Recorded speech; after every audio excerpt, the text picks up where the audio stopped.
स्वागत करना चाहूँगा हमारे इस ट्यूबलाइट न्यूज़ 24 चैनल में। हमारे चैनल के खास कार्यक्रम मिलिए एक शख्सियत से, इसके अंतर्गत मैं आपको मुखातिब कराना चाहूँगा हमारे क्षेत्र के एक होनहार और प्रगतिशील कलाकार जिन्होंने यूट्यूब चैनल से सिल्वर बटन हासिल किया है। तो हमारे बीच अभी हमारे स्टूडियो में उपस्थित हैं मिस्टर पिंसी जी, जिनका जो चैनल है वो आप लोग सब उनसे मुखातिब हैं।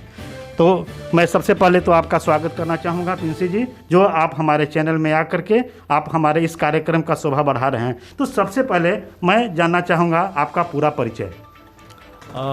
मैं हूँ पेन सिंह, और जैसा कि आप जानते हैं मेरा एक यूट्यूब चैनल है #एक्टिंग_फैन, और एक कॉमेडी वाइन्स चैनल है जहाँ पे कॉमेडी टाइप का वीडियो अपलोड किया जाता है लोगों को इंटरटेन करने के लिए।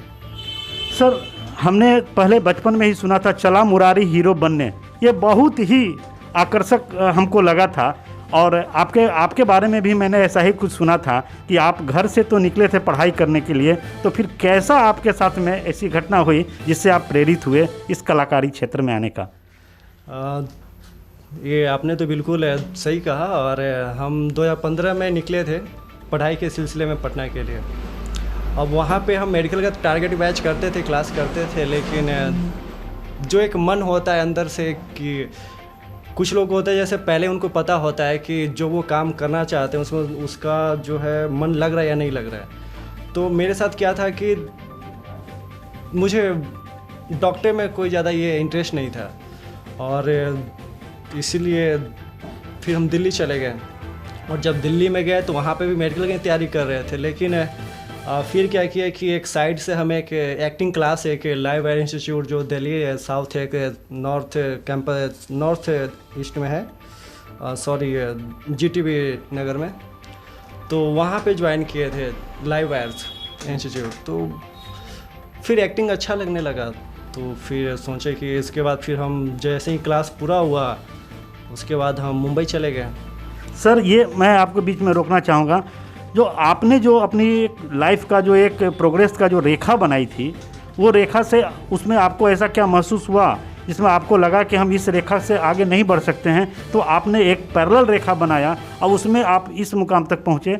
इसके पीछे राज क्या है? सबसे पहले क्या होता है कि एक इंटरेस्ट होता है, और मेरा इंटरेस्ट कभी भी जॉब को लेकर बिल्कुल भी नहीं रहा था, या फिर घर से तो यही था कि आप पढ़ो और कोई ना कोई एक जॉब ले लो, लेकिन मेरा ऐसा कोई इंटरेस्ट नहीं था कि हम पढ़ाई में ये करें। सर, मैं जानना चाहूँगा आपसे कि आप घर से तो बहुत ही निम्न वर्ग परिवार से आते हैं और आपके ऊपर बहुत जवाबदेही भी थी। आप भाई में सबसे बड़े थे और आपको घर की भी बहुत बड़ी जिम्मेवारी थी। फिर आपने ऐसा निर्णय क्यों लिया जिसमें तत्काल प्रभाव से कोई आमदनी का स्रोत नहीं था? क्या इसके लिए आपको समाज और आपके घर से कुछ बातें नहीं सुननी पड़ती थी? वो तो एक नॉर्मल सा एक होता है कि हाँ, वो तो है कि जो हम ये लाइन चुने थे और स्टार्टिंग का जो हम वीडियो बनाना स्टार्ट किया उससे तो सारे लोग तो नाराज़ थे ही थे, लेकिन एक यहाँ पे हम अपने पेरेंट्स को भी एक हम अपने लिए अच्छा मानते हैं कि जो मेरे पेरेंट्स हैं वो ओपन माइंडेड हैं, और प्रॉब्लम उनको भी हुआ था, लेकिन जब उन्हें हम मतलब पूरा बात अपना समझाएं और अपनी बातों को जब हम उनके सामने रखें तो वो फिर और आगे ज़्यादा कुछ उनको प्रॉब्लम नहीं हुआ। बोले कि ठीक है, करो अगर तुम्हारा मन है तो।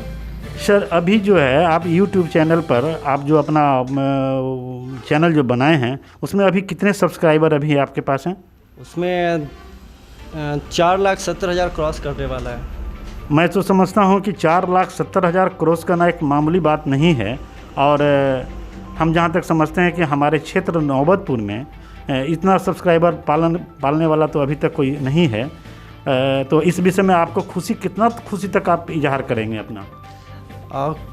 खुशी तो बस इस बात का है कि लोगों को मेरे वीडियो पसंद आता है, और जहाँ तक सब्सक्राइबर्स का मामला है, और ना ही हम ज़्यादा इसको हम प्रायोरिटी देते हैं। हम ये चाहते हैं कि जो हम वीडियो बनाएं उससे लोग मेरे ना काम को जाने। सब्सक्राइबर्स को इसमें हम इंक्लूड नहीं करना चाहेंगे। वो बस एक आपका एक क्या बोलते हैं कि यूजर है, एक काउंट होता है कि हाँ आपके चैनल पे इतने सब्सक्राइबर्स हैं, लेकिन ये ज़्यादा मायने नहीं होता है, क्योंकि हम बहुत ऐसे चैनल देखे हैं जिस पे मिलियन से सब्सक्राइबर्स होते हैं, लेकिन उन लोग का ना व्यूज बहुत कम होता है या फिर देखने वाला लोग बहुत कम होता है, लेकिन हम चाहते हैं कि थोड़ा ही रहे लेकिन देखने वाला ज़्यादा हो। सर ये अब जो अब लीक से हट के जो आपने काम किया, ये आपको प्रेरणा कहाँ से मिली? ये आप अपने हमारे जितने भी दर्शक लोग हैं उनसे आप ये बताएं कि आपको ये प्रेरणा कहाँ से मिली? प्रेरणा का सबसे पहला, जब हम 11th में पढ़ते थे तो उसमें हम क्या देखते थे क्लास में कि सारे लोग थे जो बस लोगों का ना एक ही मकसद होता था कि 10th के बाद एक साइंस ले लेना है, उसके बाद ना इंजीनियरिंग कॉलेज जाना है। सब लोग का वही होता था, लेकिन मेरा ऐसा कुछ भी नहीं था। हम चाहते थे कि हम जो करें वो सबसे हटके करें। बट सर मैं भी आपका चैनल देखता हूं सर, मैं भी आपका चैनल देखा हूं, लेकिन हमको ये नहीं समझ में आया कि आप जो अपने चैनल में हमेशा आप फेमस तो हैं, लेकिन इस मामले में फेमस ज़्यादा हैं कि आप अपने कार्यक्रम जो आप बनाते हैं, जो करते हैं, उसमें गाली शब्द का बहुत ज़्यादा यूज़ करते हैं। ये जो है आपने बहुत अच्छा सवाल किया है। जो गाली का जो टॉपिक है, इस पे हम मेरे पास तो इसका एक बहुत लंबा चिट्ठा है, लेकिन इसको हम थोड़ा शॉर्ट में हम बोलना चाहेंगे। क्या है कि जब हम दिल्ली के जब हम मुंबई गए, वहाँ पे हम एक 2 सीरियल के पास हम काम भी किए थे, छोटा मोटा सीरियल में एज असिस्टेंट डायरेक्टर का। तो वहाँ से कुछ मुझे टेक्निकल नॉलेज मिला, और जब मेरा सेकेंड ईयर का जब मेरा एग्ज़ाम था तो हम घर पे आए, तो वहाँ पे एक दिलीप शुक्ला जो सर थे, जो दबंग वगैरह मूवी जो लिखते हैं बहुत अच्छे, मतलब ये स्क्रिप्ट राइटर है। तो जब घर पे आए तो हम सोचे ना कि जब यहाँ पे 2 महीना रहना है तो क्यों ना कुछ, जब वहाँ से सीख के आए तो कुछ शॉर्ट फिल्म को बनाते हैं। तो हम स्टार्ट किए, और सबसे पहला मेरा ना गंगा शॉर्ट फिल्म था, फिर यूरिया था, या फिर ऑक्सीजन था, ये सब शॉर्ट फिल्म था। लेकिन मुझे कहीं ना कहीं ये लगा कि जो हम बना रहे हैं वो, मुझे नहीं लगता है कि जिस माहौल से हम आगे बढ़े हैं उस माहौल के लिए मेरे लिए खास कर वो था। तो फिर एक माइंड में एक आइडिया क्लिक हुआ, क्योंकि हम जहाँ पे रहते हैं या फिर जिस मोहल्ले में हम रहते हैं वहाँ पे हम देखते हैं कि जनरली क्या होता है कि ये जो माहौल होता है, जो लोकल माहौल होता है, जैसे बाप बेटा का झगड़ा होता है, सास बहू का झगड़ा होता है, और बहुत हम नज़दीक से इस झगड़े को देखे हैं। जो गालियाँ गलौज जो होता है ना, बहुत नज़दीक से देखे हैं। तो वहाँ पे एक दिन क्या एक्सीडेंट हुआ था कि हम ना 4-5 दोस्त के साथ ना बैठे हुए थे सर, ठीक है। तो ऐसे ही फ्रेंड सर्कल में बैठे हुए थे, तो जो जनरली जो गालियाँ होता है लड़कों के बीच में, तो हम दे रहे थे। तो हम क्या देखे कि जो हम गालियाँ दे रहे हैं ना, उस गाली से लोग ना बहुत हंस रहे हैं, अगल बगल के जो भी 3-4 लोग थे। तो मुझे लगा ना कि इसको अगर हम इसको हम एक फ़नी वे में इसको अगर हम प्रेजेंट करें तो लोगों को अच्छा लगेगा देखने में। और एक जो रूरल होता है, जो गाँव का जो सीन होता है, या फिर जो गांव का जो टॉपिक होता है, हम उसी को प्रेजेंट। सर हमने आपके ये कार्यक्रम को फ़नी जो आपने जो बनाते हैं, जो सीरियल बनाते हैं, उसको हमने देखने का काम किया है। उसमें अंत में तो हम यही देखते हैं कि आपने कुछ न कुछ तो समाज को भी संदेश दिया है। हाँ बिल्कुल। ये मेरा जो वीडियो होता है उसमें बस एक गाली नहीं होता है, उसमें बहुत सारे लोग होता है जो मतलब माइंड सेट है कि गाली होता है, लेकिन ऐसा नहीं होता है, गाली नहीं होता है। मेरा हर एक वीडियो में कुछ न कुछ रियलिटी होता है, बिल्कुल होता है रियलिटी। तो सर ये आपने तो अभी तक कितने मतलब ये एपिसोड आपने बनाया है, या कितने वीडियो बनाया है आपने जो फ़नी के नाम से जाना जाता है? मेरा 80 वीडियो है। 80 वीडियो में मैं पूछना चाहूँगा, अपने दर्शकों को भी दिखाना चाहूँगा कि ये 80 वीडियोज़ में कौन सा वीडियो सबसे हाईलाइटेड हुआ, जिसमें आपको सबसे ज़्यादा लाइक मिला? सबसे ज़्यादा हाईलाइट तो हुआ था एक नौकरी का एक सीरीज था जो 2.5 मिनट का वीडियो था, तो मेरा 18वां वीडियो था, तो वो हाईलाइट ज़्यादा, वो व्हाट्सएप के थ्रू ना बहुत फैला हुआ था। और लाइक की अगर बात करें तो 30-40 हज़ार क्रॉस लाइक लाजो हुआ, फिर क्रिकेट हुआ, फिर स्यापा हुआ, फिर मीडिया का एक हुआ पार्ट हुआ। तो सर इसमें हम ये भी जानना चाहेंगे कि जो आप वीडियोस बनाते हैं वो वीडियोस आपका उसका स्क्रिप्ट कौन तैयार करता है? हम खुद करते हैं। वाह, ये तो काबिल तारीफ़ है कि आप खुद एक्टर भी हैं, डायरेक्टर भी हैं और स्क्रिप्ट राइटर भी हैं। ये जानकर के हमारे दर्शक भी काफ़ी खुश होंगे जो हमारे इस क्षेत्र में आप जैसे कलाकार उभरे हैं। और ये भी सुनने में आया कि आपका वीडियो में बहुत सारा मामला कंट्रोवर्शियल भी आता है, इसके विषय में आप कुछ कहना चाहेंगे?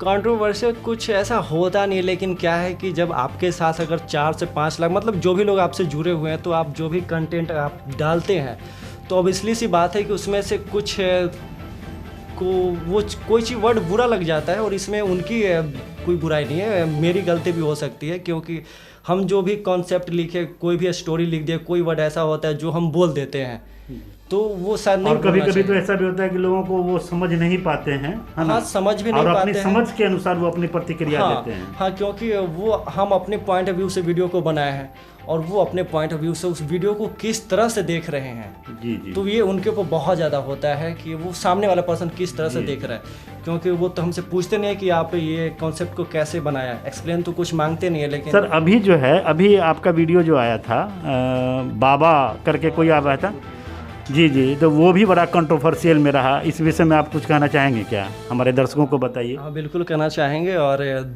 जो बाबा का जो टॉपिक था वो एक रियलिस्टिक टॉपिक था, कॉन्सेप्ट था, और हमको बहुत पसंद आया था।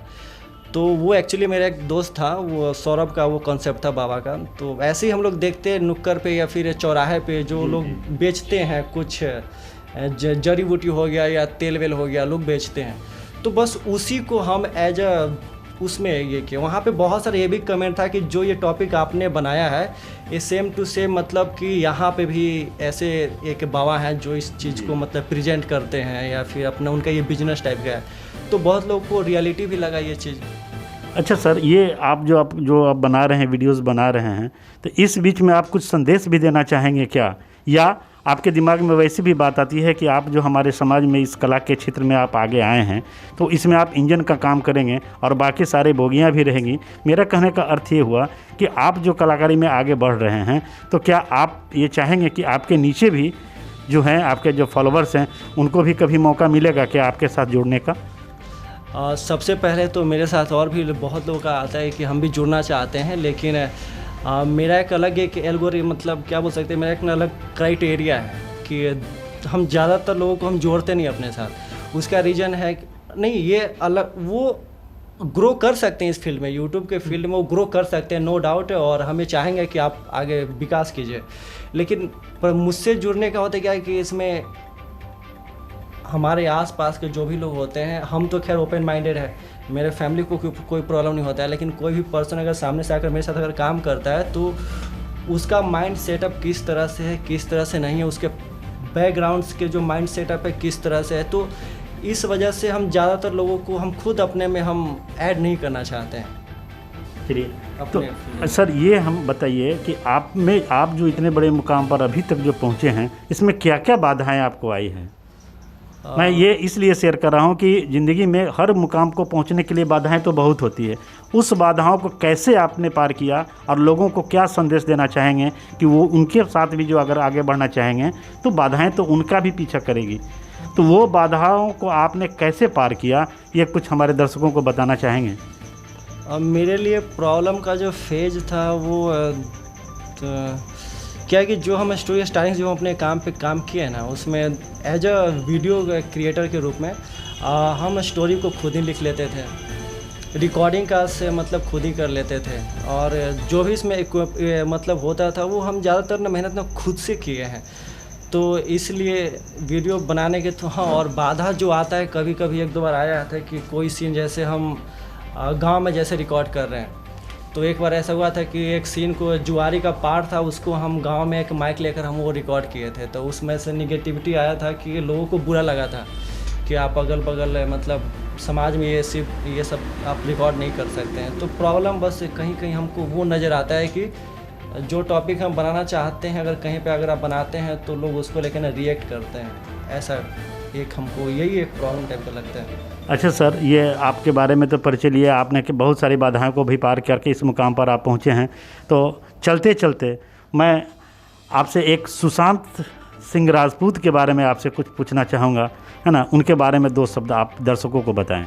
वो अपना कॉन्सेप्ट आप देंगे, आपके विचार में वो क्या है? हम बिल्कुल देना चाहेंगे। और सुशांत जी जो राजपूत हुए वो मेरा सबसे फेवरेट है। हम उनका फ़ैन तब से हैं जब उनका हम पहला मूवी काय पो 6 देखे थे, और उनके बाद जो महेंद्र सिंह धोनी आया मूवी, तो एक्टर के रूप में तो बहुत ही बढ़िया है और इसमें कोई डाउट नहीं है। और जो उनके साथ हुआ वो बहुत बुरा हुआ। और हम नहीं चाहेंगे कि किसी भी एक कलाकार या फिर कोई भी एक्टर, क्योंकि कोई भी अगर मुकाम हासिल करता है तो अपने मेहनत के दम पे करता है, और आगे चल के अगर किसी भी प्रॉब्लम की वजह से उसको नीचा किया जाता है या फिर उसको उसके लिए निगोशिएट किया जाता है तो वो गलत टाइप का हो जाता है। लेकिन लोगों को तो बस अपना वर्चस्व होता है, जो लोग आगे होते हैं। सर अब चलते चलते मेरा भी एक समय है, समय सीमा के अंदर हम भी बंधे हुए हैं और हमारा सीमा भी अब समाप्ति की ओर है। मैं चलते चलते मैं आपको अपने इस न्यूज़ 24 जो है हमारा ट्यूबलाइट, उसके संदर्भ में आपसे आप कुछ कहना चाहेंगे इसके विषय में? बिल्कुल कहना चाहेंगे। जो न्यूज़ 24 है, और कहा जाता है जो समाज का जो आईना होता है वो एक न्यूज़ रिपोर्टर बहुत अच्छे तरीके से वो ना प्रेजेंट करते हैं, तो बहुत अच्छा है। और जो जिस फील्ड में ये काम करे वो बहुत बढ़िया है, क्योंकि आजकल लोग हैं जो जागरूक बहुत कम होते हैं और इनके माध्यम से बहुत सारे लोग जागरूक होते हैं, बहुत सारे न्यूज़ होता है, बहुत सारा टॉपिक होता है जो ये लोग अपने माध्यम के थ्रू ये करते हैं। चलिए, बहुत बहुत धन्यवाद सर, आप हमारे समाज के लिए इस क्षेत्र के प्रेरणात्मक स्रोत हैं। आपको अब हमारे इस कार्यक्रम में उपस्थित होने के लिए बहुत बहुत धन्यवाद। तो हमारे बीच अभी उपस्थित थे हमारे बीच कलाकार जो एक मध्यम वर्ग से आकर के इस मुकाम पर हासिल किए हैं, तो मैं सबसे पहले इनका स्वागत किया और अब हम इनसे विदाई की इच्छा चाहेंगे। आप सभी दर्शकों से मेरा अनुरोध रहेगा कि आप इसी तरह से हर सप्ताह मिलिए एक नए शख्सियत कार्यक्रम में। धन्यवाद।